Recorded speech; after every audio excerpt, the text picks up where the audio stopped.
Bismillahirrahmanirrahim. Assalamualaikum warahmatullahi wabarakatuh.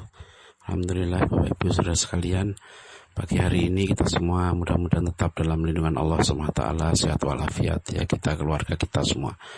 Pagi hari ini saya menulis artikel tentang andaikan Gibran jadi wali kota Solo.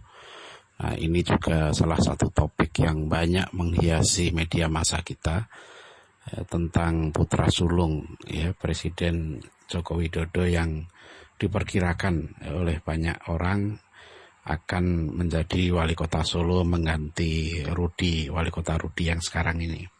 Meskipun Rudi juga menyampaikan kekecewaan karena PDIP Solo sudah mencalonkan Pak Purnomo, tapi akhirnya PDIP pusat memutuskan Gibran gitu kan. Nah, udahlah itu urusan internal PDIP, tapi yang dalam artikel ini ingin kita renungkan, ingin kita telaah adalah apa ya andaikan itu terjadi. Nah, tetap saja ya sebagai umat Islam, saudara-saudara kita di Solo ya tetap harus fokus untuk melanjutkan perjuangan gitu kan, melanjutkan amanah Rasulullah SAW. Bagaimana amanah Rasul itu adalah menyampaikan ayat-ayat Allah, kemudian wa yuzakkihim ya, mensucikan jiwa-jiwa mereka, dan juga mengajarkan Alkitab dan hikmah itu. Dan kalau kaitan dengan penguasa, siapapun penguasa di kota Solo ya, dari dulu sampai sekarang nanti, maka kewajibannya tetap ya melakukan amar ma'ruf nahi mungkar. Kalau kebijakan penguasa itu baik ya perlu didukung, kalau kebijakan tidak baik maka harus diberikan tausiah.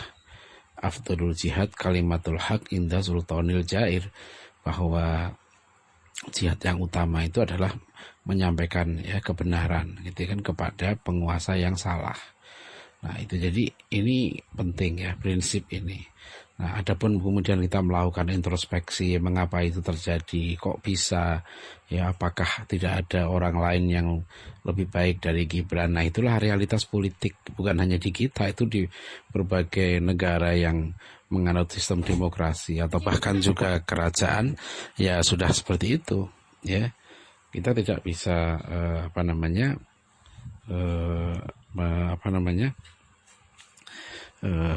ini realitas sistem ya, kita tidak bisa menyesali gitu ya. Kita hidup di dalam satu sistem sekarang. Orang hidup dalam sistem kerajaan nggak punya pilihan ya, siapapun yang nanti ditunjuk oleh rajanya sebagai penggantinya ya sudah, itu pilihannya gitu. Jadi realitas dalam sejarah Islam pun begitu. Ya, dalam sejarah Islam pun kita akan banyak menjumpai kasus-kasus yang penguasanya itu mengecewakan gitu ya. Tapi karena kekuasaan itu begitu terbatas ya, dan banyak yang suka dengan kekuasaan ya, kita tahu akhirnya orang berebut. Nah, apa yang penting bagi saudara-saudara kita di Solo adalah melakukan introspeksi ya ke depan ya, mereka harus menyiapkan pemimpinnya. Ya, dari jauh-jauh sebelumnya, karena pemimpin itu nggak bisa, bukan instan ya, dan harus betul-betul disiapkan pemimpin yang baik, pemimpin yang unggul ya, pemimpin yang soleh, pemimpin yang zuhud, pemimpin yang cerdas gitu. Itu harus disiapkan, bukan dalam waktu yang singkat ya, tiba-tiba begitu saja. Nah, inilah kasusnya Gibran Rakabuming ini perlu menjadi introspeksi.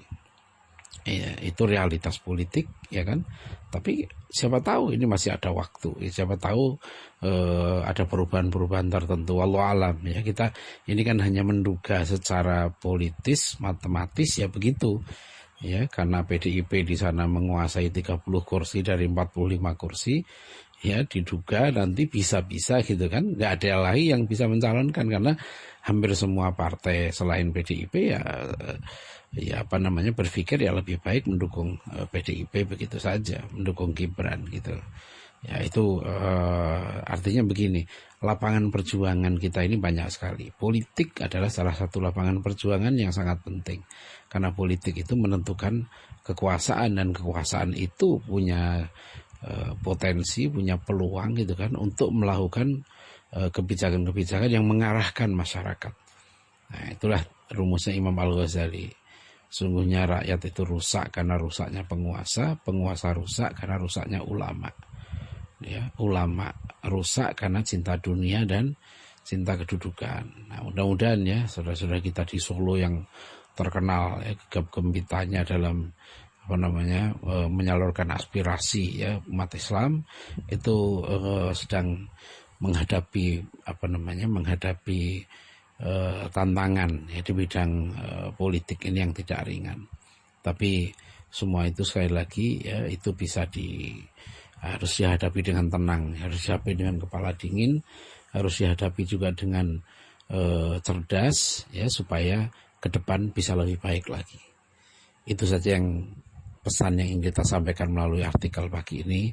Mohon maaf kalau ada kekurangan dan terima kasih atas perhatiannya. Bila taufik wal hidayah. Assalamualaikum warahmatullahi wabarakatuh.